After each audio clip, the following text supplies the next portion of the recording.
Assalamualaikum warahmatullahi wabarakatuh. Salam kenal teman-teman kita dari Biru 5 cabang di Kalibata City. Mau ngajakin teman-teman sharing aja nih mengenai pinjol yang makin marak.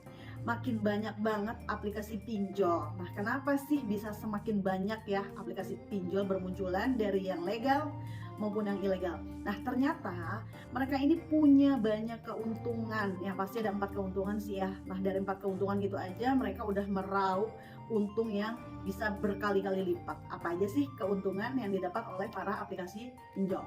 Oke, kita bahas ya. Yang pertama di sini, dengan adanya aplikasi tersebut di Play Store atau di Apple Store, itu kalau misalnya ada orang yang mau minjem kan otomatis harus mendownload ya.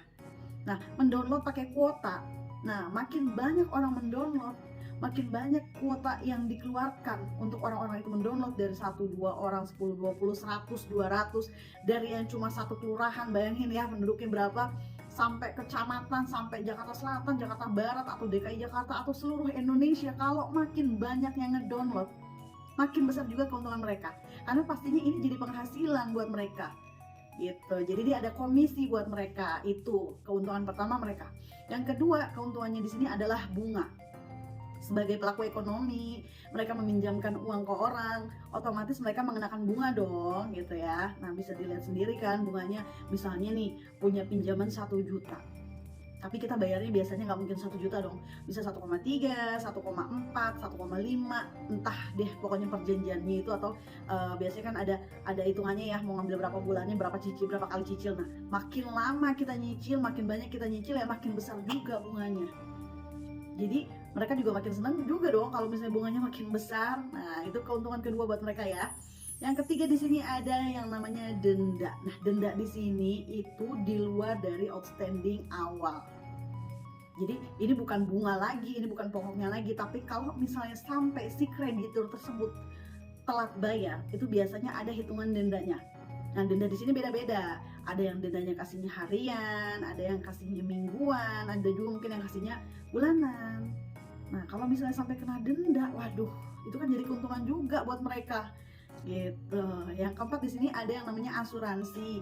Sesuai dengan aturan hukum perdata itu ada salah satu aturan yang menyatakan bahwa kalau misalnya ada pinjaman tanpa jaminan, ini baiknya diasuransikan atau wajib diasuransikan.